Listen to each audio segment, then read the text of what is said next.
In the last lesson, we figured out how we can get our turtle race up and running and get our turtles at the starting positions.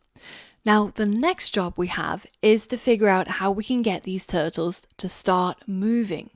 The movement is going to have to be randomized, and each step they take will have to be a random number.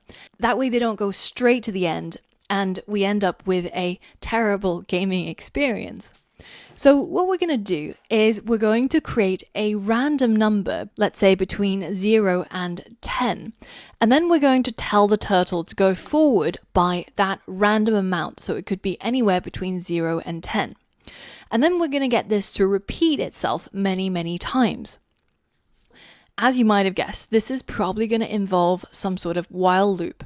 So let's say we start out with a variable called isRaceOn, and it starts out as false, but then once the user has made their bet and we can check to see user bet exists, then in that case we're going to switch that isRaceOn to true. And then we can use our isRaceOn inside our while loop. Now this way we prevent our while loop from starting up while the user is still deciding on which turtle they're going to bet on. So it doesn't start prematurely. Now when the user has made their bet and the race is now on, well now we're going to need to get hold of a random number. So we're going to use the random module to get hold of a random int between the range of 0 and 10. Now randint is actually inclusive, so the random number could be 0 all the way up to 10. So now we're going to call this the random distance, and this is going to be the distance that one of our turtles is going to move forwards by. So we want some sort of turtle dot forward, and the distance that it goes forward is the random distance. Now we have lots of turtles that we've created, but we kind of haven't really done anything with them.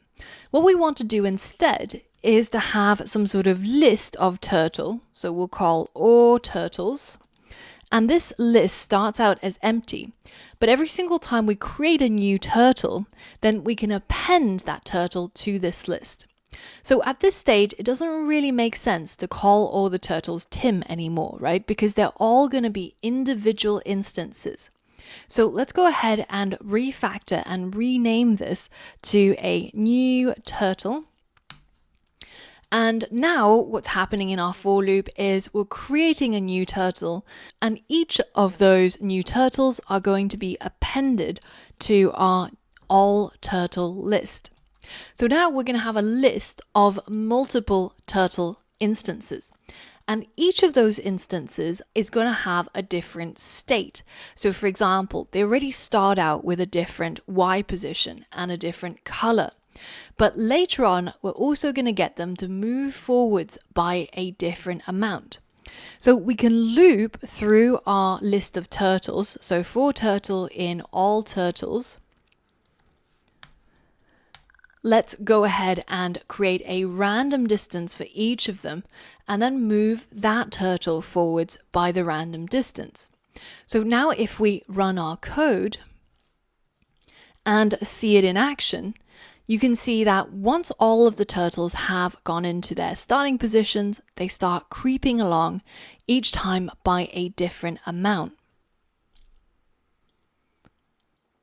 Now, however, our turtles are actually going to keep going until forever. It's basically a loop that's never going to stop. So let's think about what the stopping condition should be.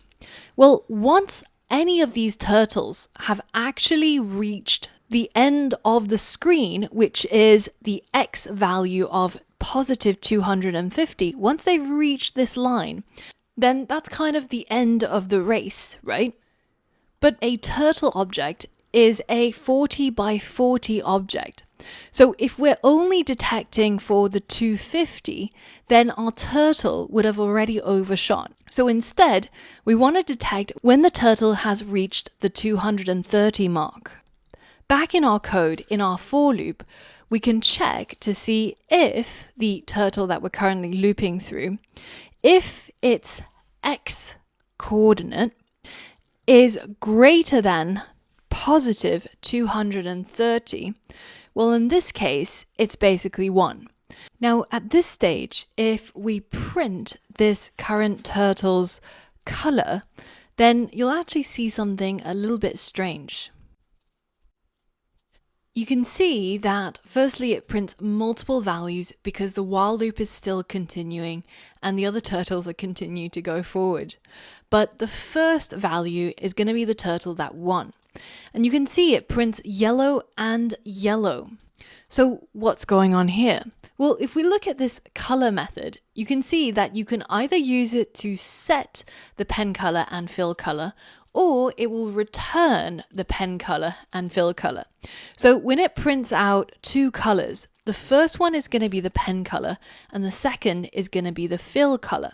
So if we only want to know the pen color, then we can just get hold of the turtle.pen color. This is going to be the color of the body of the turtle. So in our code, we can say that the winning color is equal to the current turtle dot pen color,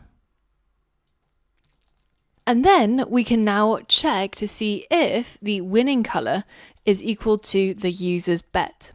Because if this is the case, well, then the user has won, right? So we can tell them you've won, and then we can tell them the color of the winning turtle. Now, however, if this is false, or rather in the else statement, well, in that case, we're going to have to print the same thing, but now we're going to tell them that they've lost. Finally, when the first turtle reaches the x coordinate, when this first color gets printed, we want to stop the while loop. This way, the remaining turtles don't continue to nudge forward and we end up with lots of winners like this. So inside this if statement, when the turtle's x coordinate has surpassed 230, we're going to change the is race on to false. Now we're ready to test out our code. And again, I'm going to bet on the red turtle.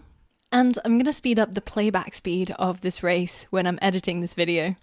And now the game has ended, and you can see that the blue turtle is the one that first got its head across the finish line.